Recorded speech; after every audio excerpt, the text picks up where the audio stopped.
నిర్గమకాండం 13వ అధ్యాయము 17వ వచనం నుండి 22వ వచనం వరకు మనం చదువు. మరియు ఫరో ప్రజలను పోనీయగా దేవుడు, ఈ ప్రజలు యుద్ధము చూచునప్పుడు వారు పశ్చాత్తాపడే ఐగుప్తునకు తిరుగుదురేమో అనుకుని ఫిలిష్తీయుల దేశమును సమీపమైనను ఆ మార్గమున వారిని నడిపింపలేదు. అయితే దేవుడు ప్రజలను చుట్టూ దారియగు ఎర్ర సముద్రపు అరణ్య మార్గమున నడిపించెను. ఇశ్రాయేలు యుద్ధ సన్నద్ధులై ఐగుప్తులో నుండి వచ్చిరి. మరియు మోషే యోసేపు ఎముకలను తీసుకుని వచ్చెను. అతడు దేవుడు నిశ్చయముగా దర్శనమిచ్చును. అప్పుడు మీరు నా ఎముకలను ఇక్కడ నుండి తీసుకొని పోవాలని ఇశ్రాయేళ్ల చేత రూఢిగా ప్రమాణము చేయించుకొని ఉండెను. వారు సుక్కోతు నుండి ప్రయాణమైపోయి అరణ్యముల దగ్గరనున్న ఏతాములో దిగిరి. వారు పగలు రాత్రియు ప్రయాణము చేయనట్లుగా యెహోవా త్రోవలో వారిని నడిపించుటకయ్యే పగటివేళ మేఘస్తంభమును వారికి వెలుగించుటకు రాత్రివేళ అగ్నిస్తంభములోనూ ఉండి వారికి ముందుగా నడుచుచూ వచ్చెను.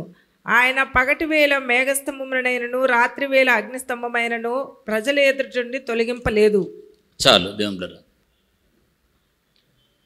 చదువుకున్నటువంటి వాక్య భాగంలో ఇశ్రాయేలు ప్రజలను వారు ఐగుప్తు దేశం నుండి బయలుదేరినప్పుడు దేవుడు వారిని నడిపించే విధానములో ఆయన ప్రత్యేకమైనటువంటి ఉద్దేశాన్ని కలిగి ఉన్నాడు. పగులు వారికి మేఘస్తంభంగాను రాత్రి అగ్నిస్తంభంగాను తోడుగా ఉండి మరి పగులు రాత్రి రెండు సమయాల్లో కూడా వారి ప్రయాణంలో వారికి దేవుడు ముందుగా ఉండి నడిపించాడని మనం చూస్తున్నాం. అంతమాత్రం కాకుండా వారు ఐగుప్తుల నుండి బయలుదేరి వచ్చినప్పుడు వారు యుద్ధ సన్నద్ధులై ఉన్నారు అని వాక్యంలో మనం చూస్తున్నాం. మార్గము కష్టతరమైన అరణ్య మార్గమున నడిపించాడు. కనానుకు వెళ్ళాలంటే దగ్గరగా షార్ట్కట్లో వెళ్ళిపోవచ్చు, కానీ షార్ట్కట్లో వారిని పంపలే. కొంచెం సుదీర్ఘమైనటువంటి ప్రయాణం చాలా సంవత్సరాలు పట్టింది. ఎందుకు దేవుడు అంత సమయాన్ని తీసుకున్నాడు?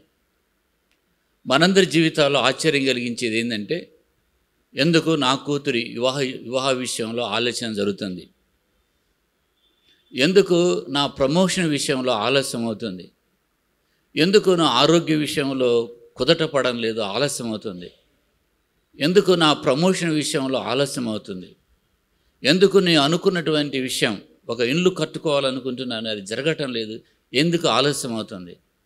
ఆలస్యాల గురించి మనం అనేకసార్లు వాటిని తలంచుకొని వాటి గురించి చింతిస్తూ బాధపడుతూ ఉంటాం. ఇశ్రాయేల్ ప్రజలను దేవుడు ఆయన నడిపిస్తున్నప్పుడు మరి అరణ్య మార్గాన్ని ఎందుకు నడిపించాడు? దేవుడు ఇశ్రాయేలును అరణ్య మార్గం ఎందుకు నడిపించాడు అంటే, వారికి ఉపదేశం చేయడానికి, వారి శిక్షణ చేయడానికి.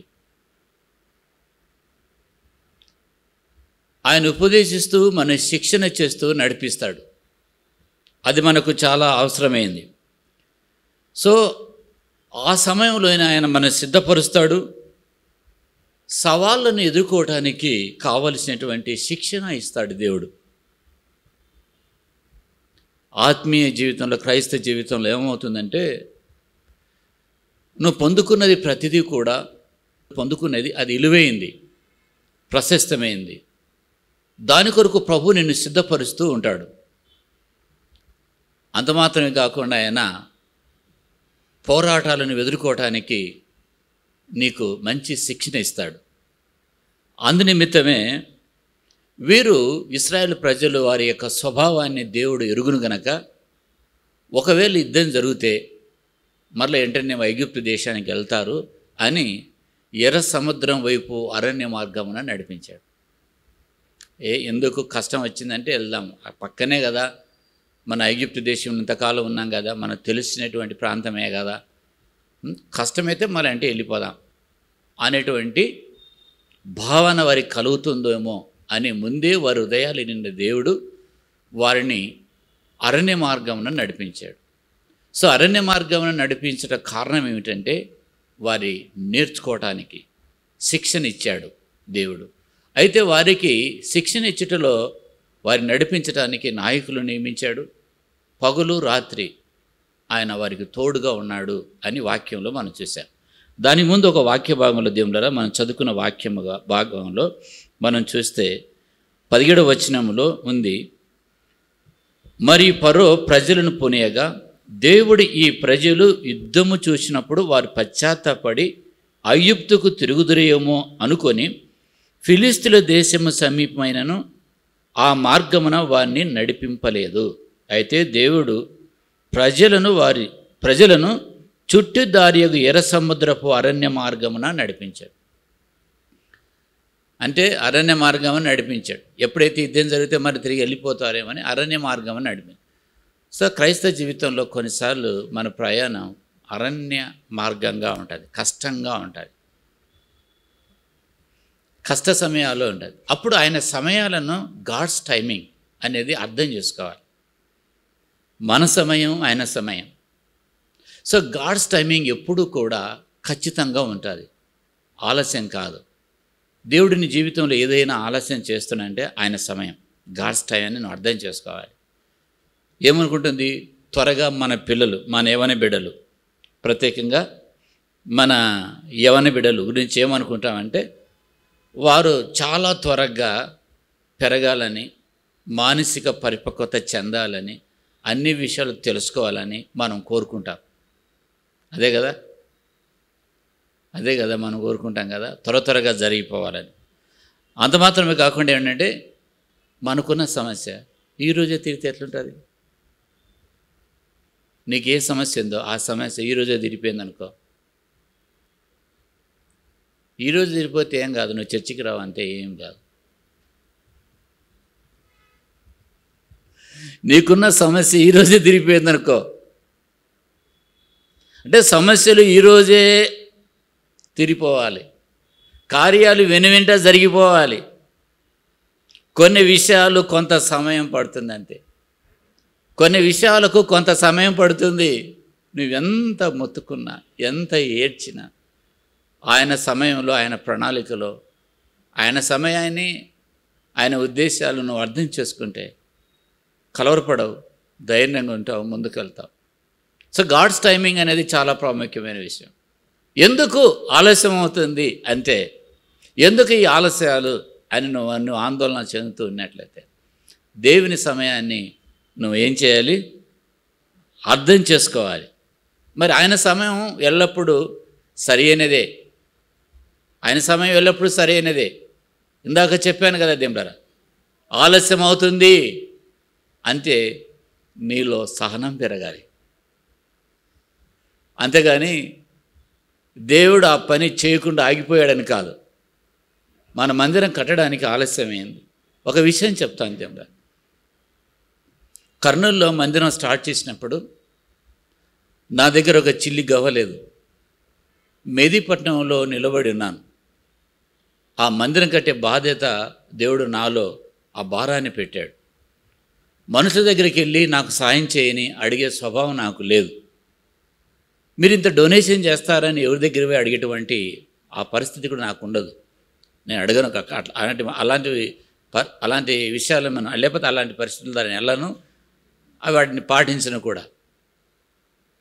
దేవుడి చేస్తే దేవుడు కార్యం చేయాలని దేవుని దగ్గర కనిపెట్టడం అనేది దేవుడు నా జీవితంలో నేర్పించిన పాఠం, నేను నేర్చుకున్న పాఠం. మెహదీపట్నంలో నిలబడ్డాను. అప్పుడే బస్సు పోతుంది. ఆ బస్సు మీద నమ్మకంతో నిర్మించండి అనే వర్డ్ చేశాను. ఏసీసీ సిమెంట్తో కనపడలే, నమ్మకంతో నిర్మించండి వర్డే కనపడింది. అంటే నమ్మకత్వంతో నేను నిర్మించాలి. నా దగ్గర ఏం లేదే, ఏం చేయాలి? ప్రార్థన చేయడం మొదలుపెట్టి. అయితే అంతకుముందు ఒక గోడల్లాగా కట్టింటే దారినిపోయేవారు చెప్తే చెప్తుంటే నాకు ఆశ్చర్యం వేసి దుఃఖం కలిగింది. ఆ దారిపోయి వాళ్ళు అనుకున్నారంట, ఈ గోడలు ఎందుకు కట్టుకున్నారు? దీనికోసం కట్టుకున్నారా అన్నారు. అర్థమైంది ఇదంటే? దానికోసం కట్టుకున్నారులే అన్నారంట.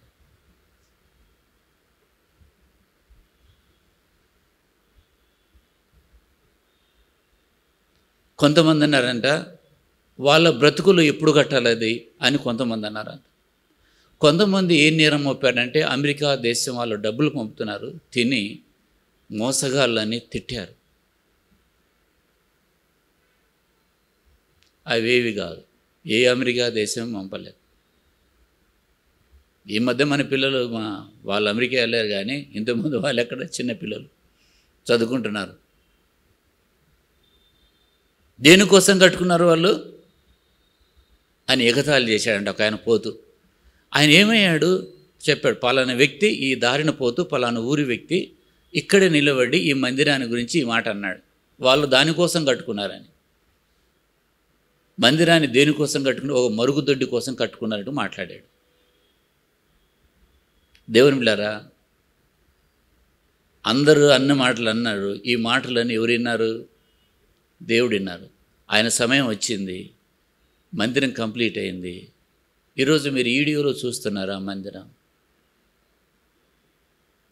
గాడ్స్ టైమింగ్ కోసం ఎదురు చూశాను, కనిపెట్టాను, కన్నీరు గార్చాం, ప్రయాసపడ్డాం, ఉపవాసం ఉన్నాం, ప్రయాణాలు చేశాం. పాముల మధ్య తెల మధ్య ఆయన తిరిగాడు. ఇమ్మానుయేల్ పండుకున్నాడు అక్కడ. పెద్ద పెద్ద సర్పాలు, అది కొండ ప్రాంతం, సర్పాలు, పెద్ద పెద్ద సర్పాలు, సర్పాల మధ్యనే పండుకున్నాడు ఆయన. కటిక చీకట్లో ఆ మందిరం దగ్గర పండుకున్నాడు. మందిరం అంతా కట్టడానికి మీ వంతు మీరందరూ ప్రార్థన చేశారు. చిన్న సంఘం ఏమైనా మనం పట్టుకుంటే పెద్ద పెద్ద సంఘమా మందేమన్నా? మందిరం తయారైంది. నిన్నటి దినం ఒక వారం కిందట 2 వారాల కిందట అనుకుంటా ఒక వీడియో పెట్టారు. అక్కడ ఎలా ఉందో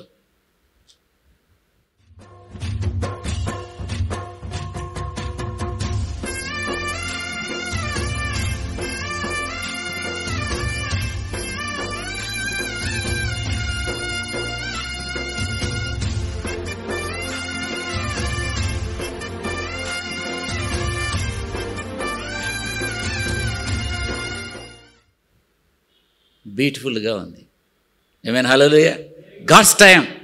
దేవుడు మన కూడా హైదరాబాద్లో దేవుడు మందిరాన్ని ఇవ్వబోతున్నాడు. మన కన్నీటి ప్రార్థన ఆలకిస్తున్నాడు. ఆయన టైం కోసం మనం చూస్తున్నా. ఆయన టైం కోసం మనం చూస్తున్నా.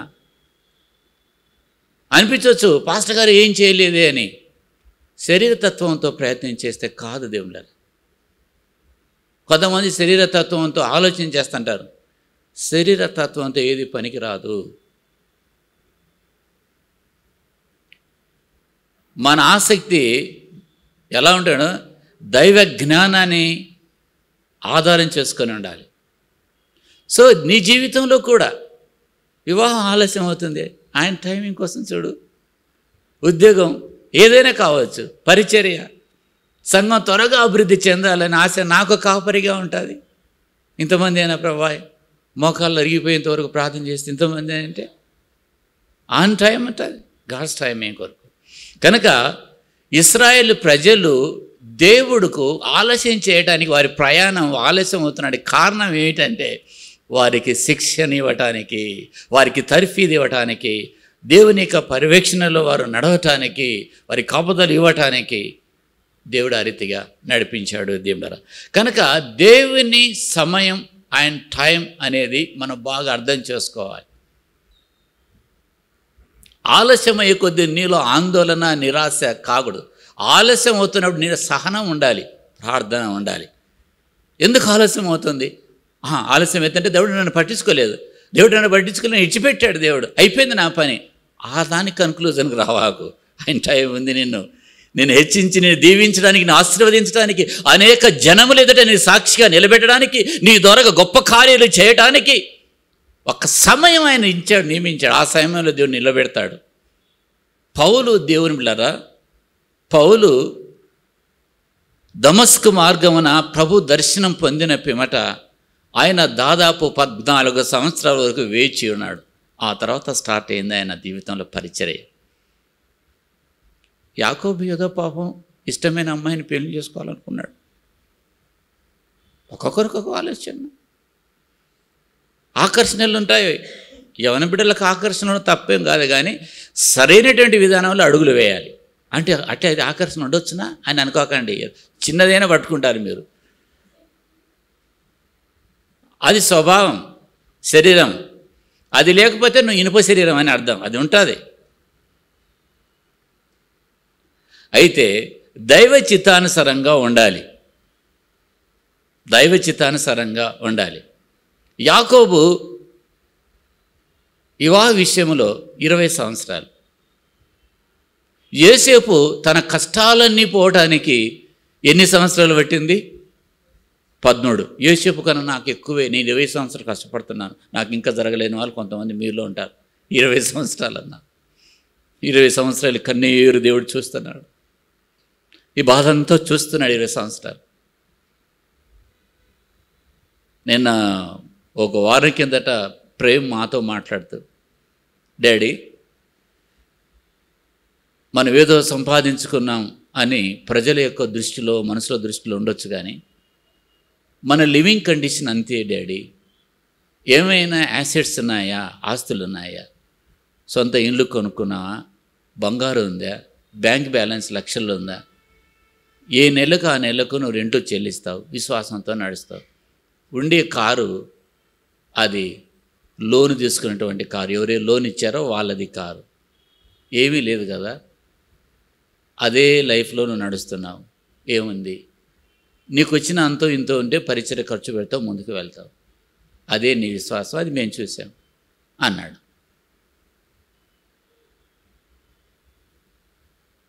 ఇంకా మీకు తెలియకుండా దేవుళ్ళరా, పాస్టర్ గారు కోట్ల రూపాయలు తన స్వార్థం కోసం ఎక్కడ దాచుకునేది లేదు. ఎక్కడొచ్చాయి కోట్లు?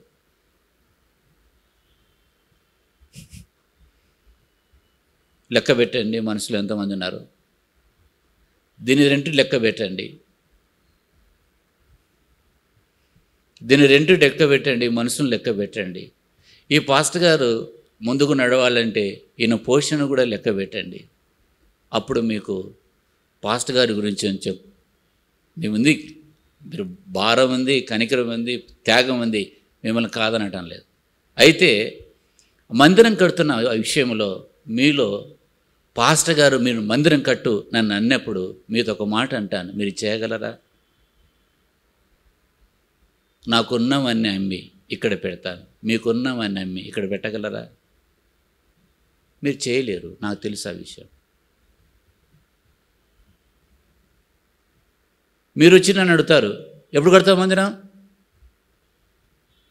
అని డిమాండ్ చేసి అడిగారు అనుకోండి, నేను గాడ్స్ టైం అంటాను. నువ్వేమంటావు? నువ్వు కట్టాలి మందిరం మాకు అంటే. మోషేను ఇశ్రాయేల్ ప్రజలు మాకు మాంసమి అన్నట్టు నుండి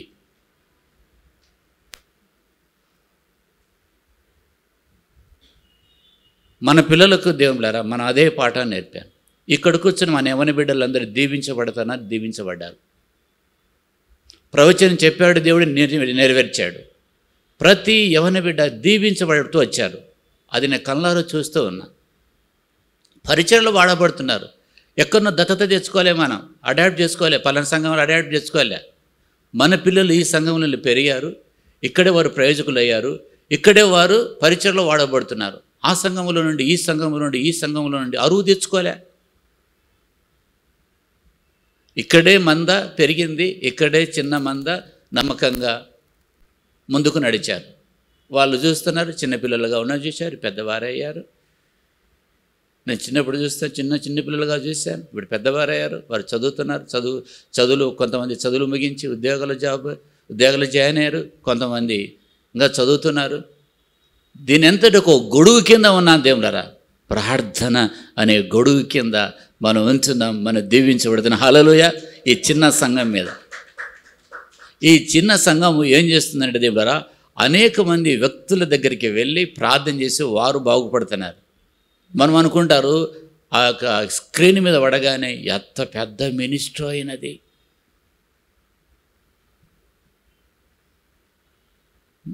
ఎన్ని సంఘాలు ఉన్నాయో అని. నాకు కోరిక ఉంది త్వరగా చర్చ ఎత్తి చూడాలని. ఈ థర్డ్ ఫ్లోర్కి వస్తే నాకు కూడా మోకాళ్ళ నొప్పులు వస్తున్నాయి. ఈ థర్డ్ ఫ్లోర్ ఎక్కలేక నా కూడా మోకాళ్ళ నొప్పులు వస్తున్నాయి. దేవుని సమయంలో దేవుడు చేస్తాడు. గాడ్స్ టైమింగ్ లో దేవుడు చేస్తాడు. పాస్టర్ గారు ఏం చేయలేదే, మన సంఘం ఈ సంఘం గురించి కట్టలేదే, చర్చి కట్టలేదే.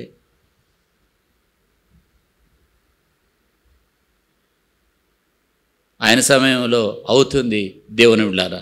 కనుక ప్రతి దానికి ఒక్క సమయం అంటుంటుంది, అది దేవుని సమయం. ఆ దేవుని సమయాన్ని నీ జీవితంలో నువ్వు అర్థం చేసుకోవాలి, అది నా జీవితంలో దేవుని సమయాన్ని అర్థం చేసుకోవాలి, ఆయన ప్రణాళికను మనం అర్థం చేసుకోవాలి. కనుక దేవుని బిడ్డలారా, ఒక వాక్య భాగాన్ని మనం చూద్దాం. ప్రసంగి 3వ అధ్యాయం. ప్రతిదానికి సమయం కలదు, ఆకాశము కింద ప్రతి ప్రయత్నమునకు సమయం కలదు.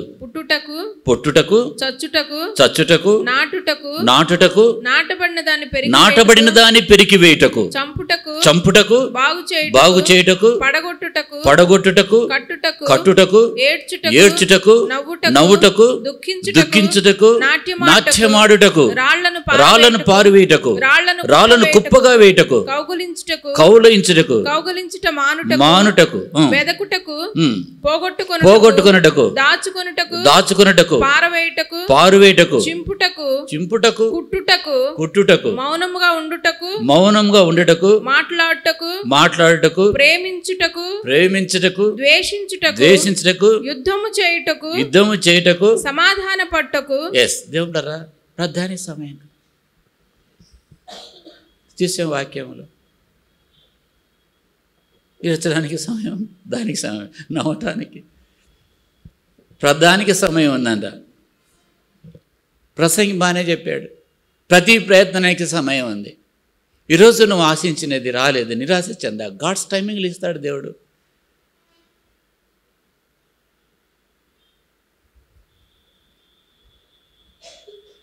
ఒక సహోదరి, ఆమెకున్న బాధ తల్లిదండ్రులు తెలుదు,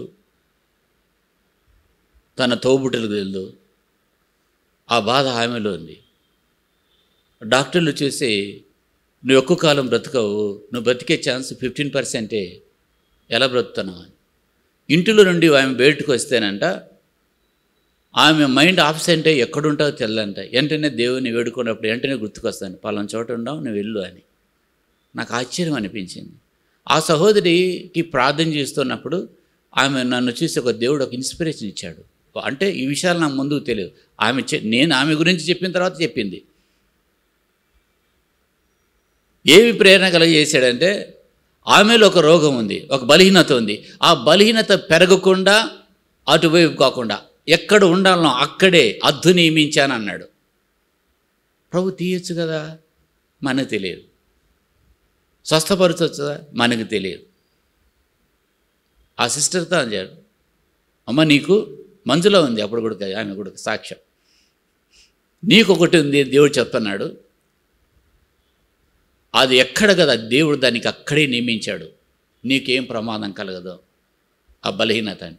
ఎస్ బ్రదర్, ఎవరికి చెప్పలేదు, ఇది నాకే తెలుసు, మీరు దేవుని ఆత్మతో చెప్తున్నారు.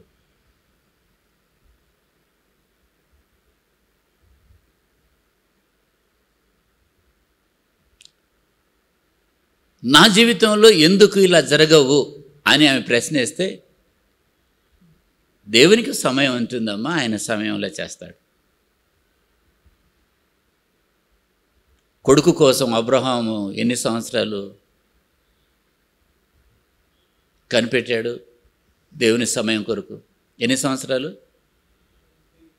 25 సంవత్సరాల 25 సంవత్సరాలు కదా. మోషే వెంటనే నాయకుడు అయిపోయాడా? మిథ్యాను అరణ్యంలో గొర్రెలకు మేపుతూ ఎన్ని సంవత్సరాలు గడిపాడు? 40 సంవత్సరాలు. మేము అంతసేపు అంత టైం వద్దు పాస్టర్, ఇన్స్టెంట్ కాఫీ కావాలి మాకు. మాకు ఇన్స్టెంట్ కాఫీ కావాలి. మీరు అట్లా చెప్తే, మీరు వేదాంతం బోధిస్తే మాకు భయం అవుతుంది. మీరు ప్రార్థన చేసి తల మీద చేయి పెట్టి ప్రార్థన చేసి నాకు అయిపోవాలంటేనే లేదు. దేవుడికి ఎప్పుడు యేసు వారికి షార్ట్ కట్ లేవు. దేవుడు ఆయన చేస్తాడు కార్యాలు, ఖచ్చితంగా నిశ్చయంగా మన జీవితంలో చేస్తాడు. ప్రతి దానికి ప్రతి ప్రయత్నానికి సమయం ఉంది. సహనం కలిగి ఉండు. దేవుడు ఆశ్చర్యంగా నీ హృదయవాంఛని దేవుడు తీరుస్తాడు, నీకు ఆనందాన్ని కలగజేస్తాడు. హల్లెలూయా. ఆయన మంచి దేవుడు. ఆయన మంచి దేవుడు, కృపగల దేవుడు. శ్రేష్టమైన వాటితో నీ హృదయాన్ని తృప్తిపరుస్తాడు. నువ్వు ఆశించినది దేవుడు ఇస్తాడు. ప్రతిదానికి సమయం ఉంది. ఆ సమయంలో ఆన సమయాన్ని మనం అర్థం చేసుకుంటే కలవరపడం, ఆందోళన చెందాం. ఓ దేవుడు తన సమయంలో చేస్తాడని నిబ్బరం కలిగి ఉంటాం. ఒక నిబ్బరం ఉంటుంది మనలో. సో దేవుని సమయం అర్థం చేసుకోవడానికి, ఎందుకు నాకు ఈ కొరత ఉంది, నా కుమారునికి కొరత ఉంది, నా కోడలు ఇలా ఉంది, లేకపోతే నా పరిస్థితి ఎలా ఉంది, నా ఆర్థిక విషయాలు ఇలా ఉన్నాయి, అవి ఎప్పుడు కుదరబడతాయి అని ఆందోళన చెందటం. దేవుడు తన టైంలో ప్రతిదీ కూడా ఆయన చేస్తాడు. ఆయన ప్రణాళిక ఉంది. ఆయన ఖచ్చితమైన టైం ఆయనకు ఉంది. ఆయన ఆలస్యంగా రాడు.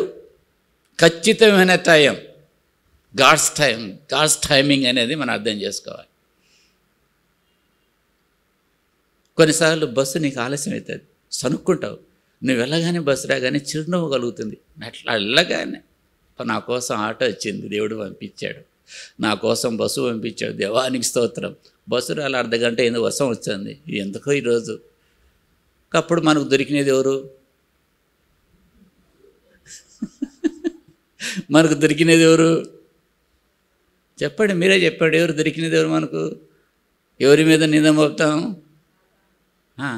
సైతాన్ని కూడా చేశాడు ఈరోజు బస్సు రాకుండా.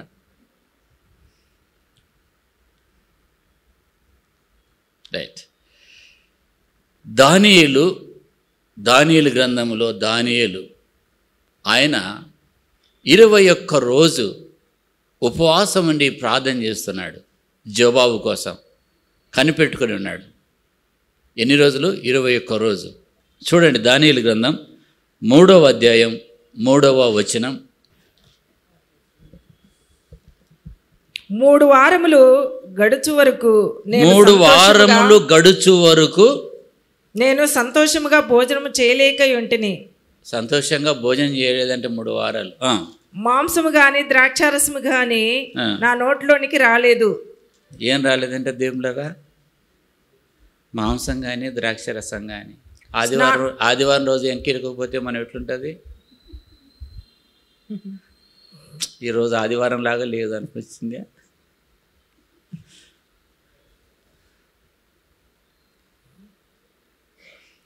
ప్రతి ఆదివారం రోజు మనకు కృపగల దేవుడు, ప్రేమగల దేవుడు, సమృద్ధిని ఆహారం ఇస్తున్నాడు. దేవుని స్తోత్రం.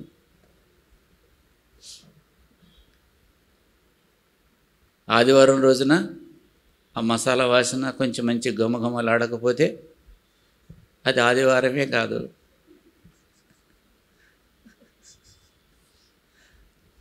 మదర్ చెప్తుంది పిల్లలకు, నాన్న ఈరోజు పప్పే అంటే, పప్పేనా? ఇదేంటి మమ్మీ, ఆదివారం కూడా పప్పు ఏంటి? మంచి తల్లిదండ్రులు మీరు. నేను చాలా సంతోషపడతాను ఇలా మిమ్మల్ని అందరినీ చేసి. మంచి తల్లిదండ్రులను వీళ్ళకి ఇచ్చాడు దేవుడు. ప్రేమించే తల్లిదండ్రులు, భక్తిగల తల్లిదండ్రులు ఉన్నారంటే అంత గొప్ప కృప. దాని విలువ నాకు బాగా తెలుస్తుంది దేవుడు. మా నాన్న తాగేవాడు, రాత్రి వచ్చి మా అమ్మను కట్టి గొడవ పెట్టుకునేవాడు, మా బ్రదర్స్ తాగేవాళ్ళు. ఆ కుటుంబంలో నేను పెరిగాను. ఈరోజు మీ తల్లిదండ్రులు మంచి ప్రేమగల తల్లిదండ్రులు, ఎలాంటి అలవాట్లు లేవు, భక్తిగల తల్లిదండ్రులు నీకు ఇచ్చారు. ఎంత ధనిడవును.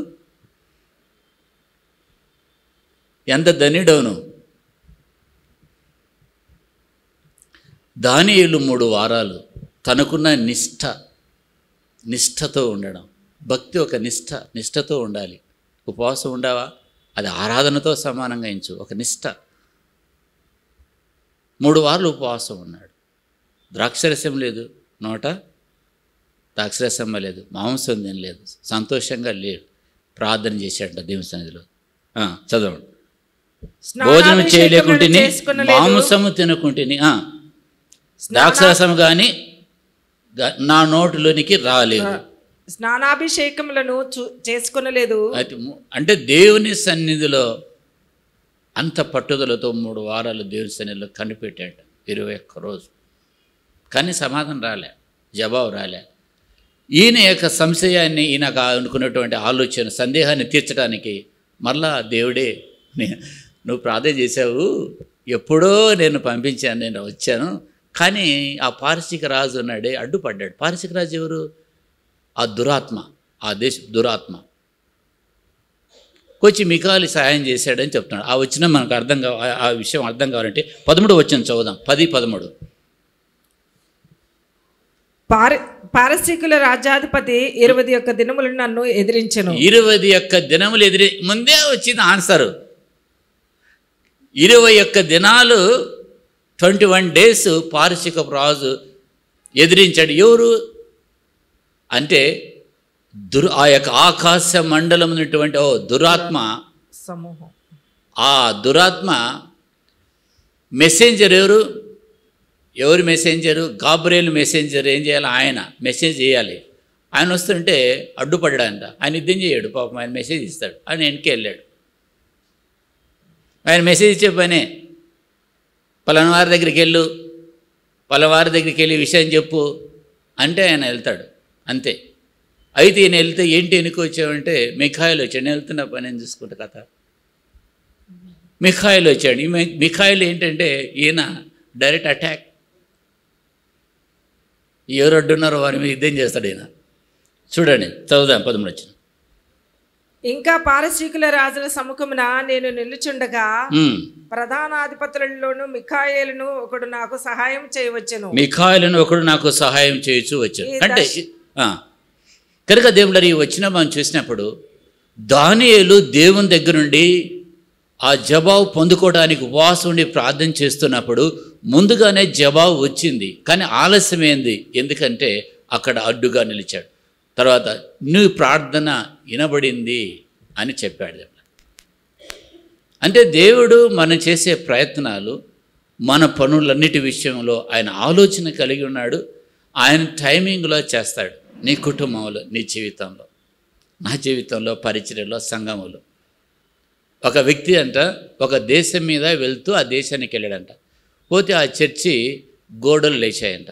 మళ్ళీ 5 సంవత్సరాల తర్వాత మళ్ళీ వెళ్ళాడంట అనుకుంటూ, ఈసారి వెళ్తే ఆ చర్చి బాగా కట్టబడి ఉంటుందని మళ్ళీ వెళ్ళాడంట. మళ్ళీ 5 సంవత్సరాల తర్వాత అది కొంచెం పెరిగిందంట. మళ్ళీ వెళ్ళాడంట. కొన్ని సంవత్సరాల తర్వాత ఆ చర్చి కప్పు వేశారంట. అక్కడున్నటువంటి విశ్వాసులు, పాస్టర్ గారు ఏమాత్రం అసహనం లేదంట. అన్ని సంవత్సరాలు కట్టబడుతున్నా వారి ముఖంలో ఆనందం ఉందంట, విశ్వాసం ఉందంట. ఆయన చెప్తాడు, ఇన్ని సంవత్సరాలు చూస్తున్నప్పుడు పాస్టర్ గారిలో కానీ విశ్వాసంలో కానీ చెక్కు చెదిరేటటువంటి విశ్వాసంతో, పట్టుదలతో వాళ్ళు ఉన్నారంట. అంతేగాని బాహ్య సంబంధమైన కట్టడ మనకు కనబడలేదే అని రాశా మనం చెందకూడదు. ఆయన టైమింగ్ కోసం మనం చూడాలి అంటాడు. చివరిగా దేవుని బిడ్డలారా, ఇంకొక 2 వచనాలు చెప్పిన ముగిస్తున్న సమయం అయిపోయింది. యెషయా గ్రంథం 55వ అధ్యాయము 8-9 వచనాలు మనం చదువుకుందాం. యెషయా గ్రంథం 55వ అధ్యాయం 8-9 వచనాలు. నా తలంపులు మీ తలంపుల వంటివి కావు. నిజమేనా? నిజమేనా దేవుళ్ళారా? వాక్యంలో కరెక్టే. ఆయన తలంపులు అంటున్నాడు, దేవుడు అంటున్నాడు, నా తలంపులు మీ తలంపులు వంటివి కాదన్నాడు. మీ త్రోవలు నా త్రోవల వంటివి కావు. అది నిజమే. మీ త్రోవలు నా త్రోవలు, నా త్రోవలు మీ త్రోవలు వంటివి కాదు. ఇదే యెహోవా వాక్కు. ఇదే యెహోవా వాక్కు. ఇంకా 9వ వచనం. ఆకాశములు భూమి పైన ఎంత ఎత్తుగా ఉన్నవో మీ మార్గముల కంటే నా మార్గములు, మీ తలంపుల కంటే నా తలంపులు అంత ఎత్తుగా ఉన్నవి. అంటే దేవుని యొక్క తలంపులు, దేవుని యొక్క ఉద్దేశాలు, దేవుని యొక్క ప్రణాళికలు చాలా ఉన్నతంగా ఉన్నాయని చెప్తున్నాడు. దానికి ఒక పోలిక చెప్పాడు. ఆకాశానికి భూమికి ఒక పోలిక చెప్పాడు. ఎంత ఉన్నతంగా చూడండి. మీ తలంపులు వంటివి నా తలంపులు వంటివా? మీ త్రోవులు నా త్రోవులు వంటివా? చూడండి అయితే ఎలాగుందో. ఆకాశం కంటే భూమి కంటే ఆకాశం ఎంత ఉన్నతంగా ఉంది, అంత ఉన్నతంగా ఉంది. నీ జీవితంలో కూడా అంత ఉన్నతంగా ఉంది. ఉన్నతమైన తలంపులు కనుక, ఉన్నతమైన తలంపులు దేవుడి నీ పట్ల ఆయన కలిగి ఉన్నాడు. అవి నెరవేరాలంటే గాడ్స్ టైమింగ్ కోసం నువ్వు వేచి చూడాల్సిందే, నేను వేచి చూడాల్సిందే. బాగా మండుటెండల్లో మిలిటరీ చర్చిలో గంటిపేట నుండి ఒక అమ్మ వచ్చేది. ఆమె పేరు నాకు అర్థం కాదు, ఆ పేరు మర్చిపోయానన్నావు. ఎంతమందికి గుర్తుంది? గంటిపేట నుండి ఒక ముసలమ్మ వచ్చేది. ఆమె ఏమనిందంటే, చర్చి అయిపోయింది, 20,000కు కొనుక్కున్న ఒక ఓమిని ఉండేది అప్పుడు మనకు, అది ఎక్కడ ఆగిపోతుందో తెలియదు. ఇంతకుముందు చెప్పాను నేను. ఆమె అనింది, ఏమి నువ్వేమో వస్తావు, కారులో బుర్రను పోతావు, మేమే కదా ఎండలో అని. నేనంటే ఆమెతో, అమ్మా ఈ 20,000 కారు రావడానికి, అది 20,000 ఓమిని, ఆ రోజులు పాతది, ఇది రావడానికి నేను కూడా నీలాగానే ఎండలో ఎండాను, వానకు దర్శానమ్మా, ఏదో ఇప్పుడు ఇది ఇచ్చాడు, ఇది ఎప్పుడు ఆగిపోతుందో తెలియదు అని చెప్పాను. పాపం ఆమెకున్న కష్టం గురించి చెప్తాను. నువ్వేం వచ్చినావు పోయినావు పోతావు, మాకు కదా వచ్చిందని. కనుక దేవుళ్ళరా, నీ జీవితంలో వస్తువులు కానీ, వాహనాలు కానీ, ఇండ్లు కానీ, ఏదైనా నీ సౌకర్యార్థం దేవుడు ఇవ్వాలంటే ఆయనకు తెలుదా? ఏం దేవా, నేను వర్షంలో తడిచిపోవడం నీకు ఇష్టమా? బాధతో అడుగుతావు. ఇష్టమేం కాదనైనా నీ నా టైంకి నీకు ఇస్తానంటాడు. ఏమైనా హల్లెలూయా. ద్రాక్షరసం అయిపోయింది నాయనా, చాలా కంగారుగా ఉన్నారు, పెళ్ళికి వచ్చిన వాళ్ళందరూ బాధపడుతున్నారు నాయనా, ఏం చేయాలి నాయనా అంటే, కాస్త ఆగమ్మా, నా సమయం కాదు. ఆ సమయం అలాగనా మమ్మీ? అందరు కంగారు పడుతున్నారా, ఆందోళన పడుతున్నారా? అదా అయిపోయింది అని. చూడండి, పెళ్ళి నిర్వహించే టైంలో చూస్తుంటారు, జనాలు వస్తుంటారు, ఇట్లా కార్లు దిగుతుంటారు. అప్పుడు ఏమవుతుంది? ద్రాక్షరసం అయిపోయింది. ఎక్కడ? ఖానా అనే ఊరిలో యేసుప్రభువారి శిష్యులు పిలువబడ్డారు ఆ పెళ్ళికి. యేసుప్రభువారి తల్లి మరియమ్మ అక్కడ ఉంది ఆ పెళ్ళి. ద్రాక్షరసం అయిపోయినాక ఆ యజమానికి చెప్పాలి కానీ యేసయ్య దగ్గరికి వచ్చి, అయిపోయింది నైనా ద్రాక్షరసం అంటే, ఏమన్నా నా సమయం రాలేదన్నాడు. కానీ సమయం వచ్చినప్పుడు చేశాడు కదా నీళ్ళను ద్రాక్షరసంగా చేశాడా లేదా? చేశాడు. కనుక దేవుని సమయంలో నీ జీవితంలో, నీ కుటుంబంలో ఏది ఆగదు, ఆ టైంకి అయిపోతుంది. బంధువులు వస్తారు, ఇంటికి వస్తారు, భోజనాలు చేసుకుంటారు, పెళ్ళి అయిపోతుంది, అయిపోయిగా జరుగుతాయన్నీ. టైం. హల్లెలూయా. సో గాడ్స్ టైమింగ్ కోసం మనకు కావాల్సింది సహనం, ఆయన మీద నమ్మకం ఉండాలి. ప్రార్థన చేద్దాం. పరిశుద్ధుడా, ప్రేమగల తండ్రి, నీకు స్తోత్రం నాయనా, నీకు వందనాలు చెల్లిస్తున్నాం. నమ్మకమైన దేవుడు తండ్రి, మీ సమయాలు ఖచ్చితమని వాటి కోసం ఓపికతో కనిపెట్టుకున్నట మీ మీద నమ్మకంతో నా ప్రభువా ఈ యాత్రలో నడవడానికి సహాయం చేయమని మమ్మల్ని మీ చేతులకు అప్పగించుకుంటూ యేసు శక్తిభరితమైన నామంలో ప్రార్థించి వేడుకొంచిన మా పరమ తండ్రి, ఆమేన్.